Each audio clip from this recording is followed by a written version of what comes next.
डिगड़ी शहर में मालियन की तारीख़।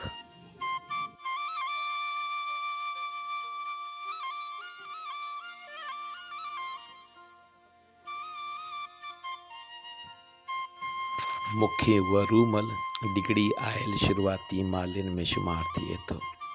मुखी व रूमल के 4 पुट हुआ, एक कृष्णोमल, ॿियो भेरूमल, टियों परमानंद ऐं चौथों लीलाराम। ये अंग्रेज़ दौर में डिगड़ी आया, बल्कि आंदा विया।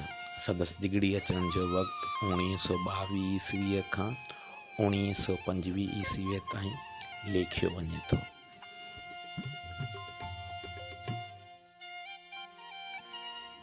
शुरुआत में डिगड़ीअ में मुखी ऐं केसराणी डिगड़ी में आया हुआ। ॿिया माली पोइ डिगड़ी आया। मालीअ जैसलमेर खां आया। अंग्रेज़नि हिननि खे हिते भाॼियूं ऐं बाग़ पोखण लाइ आंदो हो। ही बाग़नि जो कमु खूब ॼाणींदा हुआ।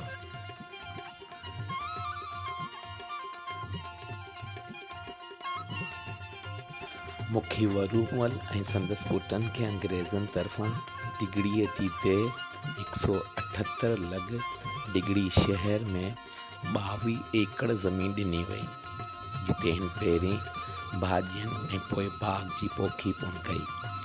ॿियनि मालियनि खे बि इन देह में ज़मीन ॾिनी वई। पोइ उते मालियनि जा बाग़ मशहूरु थिया, जिन में ज़ैतून, फारवा, अंब, ॿेर, तूत वग़ैरह जा बाग़ हूंदा हुआ। माली नंढा नंढा बाग़ 3-4 एकड़नि ते रखंदा हुआ। बाक़ी ज़मीननि में भाॼियूं पोखींदा हुआ।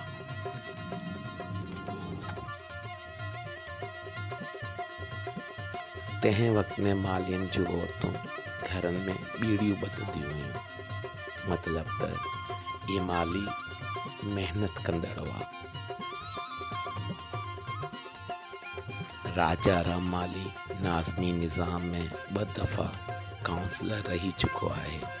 राणो माली सहाफ़त में जाइ ठाही चुको आहे। मुखी चौथराम ऐं संदसि भाउ स्वामी खीमनाथ जी मड़ीअ जा संभालींदड़ आहिनि। हिननि जो वालिद मुखी जैसाराम साबिक़ काउंसलर रही चुको आहे।